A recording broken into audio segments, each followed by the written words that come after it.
बद्ध पर्याय से नियत है। सुन रहे हो? भोजन के लिए, इसके लिए तो उदाहरण मिल गया उनको कि महावीर भगवान ने कहा था पंचम काल के अंत में ये मुनि होंगे, यारिका होंगे, वैसे ही हुए। आदिनाथ भगवान ने कहा था ये मारीची का जीव तीर्थंकर बनेगा, वो वैसा ही बना। ये तो उदाहरण मिल गए उनके नियतवाद के। ये उदाहरण नहीं मिला कि भोजन भी नियतवाद के साथ में भगवान ने बताया कि देवों के लिए उनकी अपनी आयु के अनुसार 1000 वर्ष के बाद भोजन मिलता है, और भोग भूमि के जीव 3 दिन बाद, 2 दिन बाद, 1 दिन बाद इसी नियम के अनुसार भोजन करते हैं। तो तुम्हारा भी कुछ नियम हो जाता। नहीं समझ आया? अगर भोजन का नियतवाद बना लेते तो तुम्हें भी नियतवाद के अनुसार फिर भोजन करना पड़ता। तो भोजन का नियतवाद नहीं है, मोक्ष का नियतवाद है बस।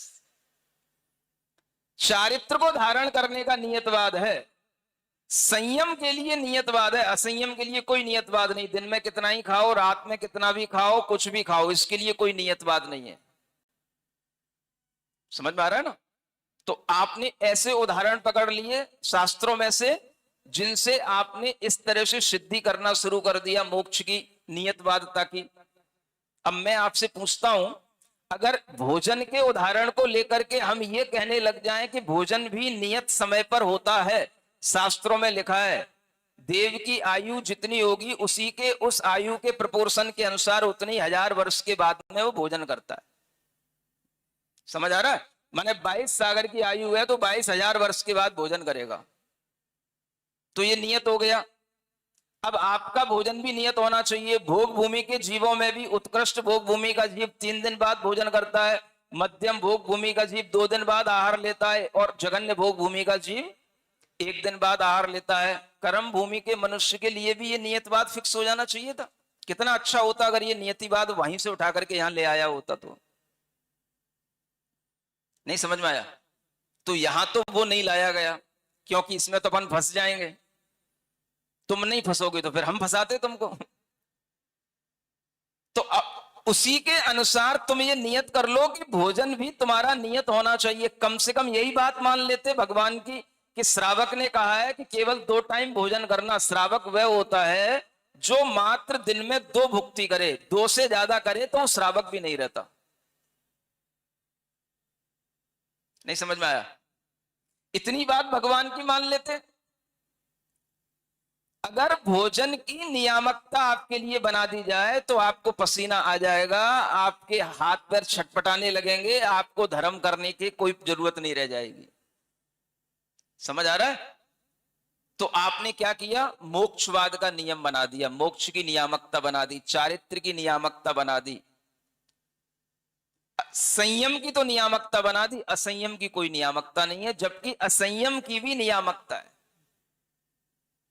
आचार्य कहते हैं दुनिया में हर कार्य जहां जिन जीवों के लिए जिस तरह की योग्यता रखता है, अन्य जीवों के लिए उसकी विपरीत योग्यता भी रखने वाला गुणधर्म पाया जाता है। भोजन में अगर नियतिवाद है तो भोजन में अनियतवाद भी तो कर्म भूमि के जीवों में देखा जा रहा है। आपके लिए तो कोई नियति नहीं है ना। आप तो कभी भी जब चाहो तब भोजन कर सकते हो, 1 टाइम, 2 टाइम, 4 टाइम, जब चाहो, दिन में, रात में, जैसा चाहो वैसा। समझ में आ रहा है? तो भोजन के विषय में नियतिवाद भी है तो अनियतवाद भी है। भोजन के टाइम के विषय में भी है और भोजन के विषय में भी है। कितने मात्रा में भोजन लेना इस विषय में भी नियति भी है और अनियति भी है। संसार में हर तरह के आपको प्रतिपक्ष के उदाहरण मिलेंगे। लोग समय पर भी मरते हैं और असमय में भी मरते हैं। जो समय पर मरेंगे वो नियतिवाद के अनुसार मर रहे हैं, और जो अकाल मरण में मरेंगे उनके मरण का कोई निश्चय नहीं होने के कारण से वो अनियत मरण उनका कहलाएगा। दोनों तरह की व्यवस्थाओं के अनुसार यह संसार चलता है। जहां पर नियति है वहां पर अनियति भी है। लेकिन अगर आप केवल नियति मान लेते हैं और उन्हीं उन्हीं उदाहरणों में अपना दिमाग घुमाते रहते हैं तो ये आप स्वयं भी अपने दुश्मन बन रहे हैं और दूसरों में भी वह अपनी दुश्मनी आप निकाल रहे हो।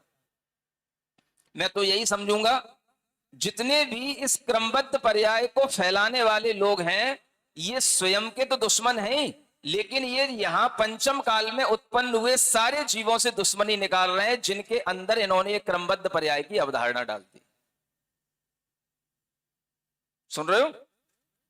जिन्होंने इस क्रमबद्ध पर्याय की अवधारणा को, नियतिवाद को स्वीकार कर लिया, इस पर श्रद्धान कर लिया, मानो उन्होंने जिनवाणी पर अश्रद्धान कर लिया, निर्ग्रंथ गुरु पर अश्रद्धान कर लिया और उन्होंने एक असंयमी पंडित की बात पर श्रद्धान करके अपने आप को एकांत मिथ्यात्व में डाल दिया। इससे बढ़कर के दुश्मनी निकालने का कोई दूसरा तरीका हो नहीं सकता है। भटकता रहे बेटा जिंदगी भर तू। अब समझ में आ रहा है? इससे बढ़कर के, क्योंकि मिथ्यात्व ही आपके लिए अनंत संसार का कारण है। क्रमबद्ध पर्याय के एकांत मिथ्यात्व को मानना ही अनंत संसार का कारण है। यही दुश्मनी निकालने का सबसे अच्छा तरीका है। इसलिए जो एक क्रमबद्ध पर्याय का फैलाव, प्रचार प्रसार कर रहे हैं, ये स्व पर प्रणाशिन है, क्योंकि ये एकांतवादी हो गए। आचार्य क्या कह रहे हैं? हे विमलनाथ भगवान, आप प्रत्यक्ष ज्ञानी मुनि हैं। मुनि कहते हैं प्रत्यक्ष ज्ञानियों को। आपके मत में, आपकी दृष्टि में कहीं पर भी एकांतवाद नहीं है। आपकी दृष्टि में हर तत्व अनेकांतवाद के माध्यम से बताया गया और यह कहा गया संसार में सब कुछ प्रतिपक्षता के साथ है। सब्बम खलु परिवक्खम, यह आचार्य वीरसेन महाराज का एक बहुत बड़ा सूत्र है धवला ग्रंथ में। सब कुछ प्रतिपक्ष के साथ है। यहां पर अगर नियति है तो अनियति भी है, नित्यता है तो अनित्यता भी है, एक रूपता है तो अनेक रूपता भी है। हर चीज यहां पर अपने प्रतिपक्ष के साथ में है और प्रतिपक्ष गुण धर्म को जो व्यक्ति मानेगा, उनमें परस्पर सापेक्षता के साथ जो अपने दृष्टिकोण को स्वीकार करेगा, वह व्यक्ति ही अनेकांत दर्शन का ज्ञाता कहलाएगा, वही अनेकांतवादी कहलाएगा। जो अनेकांतवादी है वह स्व पर का उपकारी है और जो एकांतवादी है वह स्व पर का शत्रु है। केवल आपको इतना ही विचार करना है कि नियतिवाद एकांत अगर आ गया तो आपके लिए किसी भी तरह का पुरुषार्थ करने की कोई भी बात व्यर्थ होगी। वर्षा योग में किसी भी तरह का संयम तप लेने की बात भी व्यर्थ होगी। क्यों संयम लेना भाई? संयम में हम क्या करते हैं भाई? जीवों की रक्षा करने के लिए संयम लिया जाता है, इंद्रियों का दमन करने के लिए तप किया जाता है। भाई हम क्यों तप करें, क्यों संयम लें? जब सब कुछ नियमित है ही है, सब कुछ निश्चित समय पर होना ही है, तो फिर आचार्यों ने ये क्यों कहा संयम ग्रहण करो, गुण स्थान बढ़ाओ, असंयम को छोड़ो, पाप को छोड़ो, पुण्य को प्राप्त करो, अव्रतों को छोड़ो, व्रतों को ग्रहण करो? ये क्यों कहना पड़ा? इसकी क्या उपयोगिता है? अगर हम यूं भी मान करके चलें कि अगर किसी भी जीव के लिए हम संयम भाव के साथ में, मान लो प्राणी रक्षा का भाव है, आप क्यों किसी की रक्षा करेंगे? जब जिसकी मृत्यु जिस समय पर जिस तरह से निश्चित है, तो अब आपको दया करने की क्या जरूरत है उस पर? आपको उसकी रक्षा करने की क्या जरूरत है? ये दया का भाव फिर धर्म बनेगा ही नहीं अगर ये नियतिवाद आ जाएगा सामने। तो उस प्राणी की भी तो पर्याय, क्रमबद्ध पर्याय के अनुसार निश्चित है ना कि वह ऐसे ही मरेगा। चींटी सामने चल रही है, उसको मरना है, तुम पैर रखो तो ना रखो तो उसको मरना है, इसलिए तुम पैर रख दो। नहीं समझ में आ रहा? रक्षा किसकी? संयम किस बात का? दया किसके ऊपर?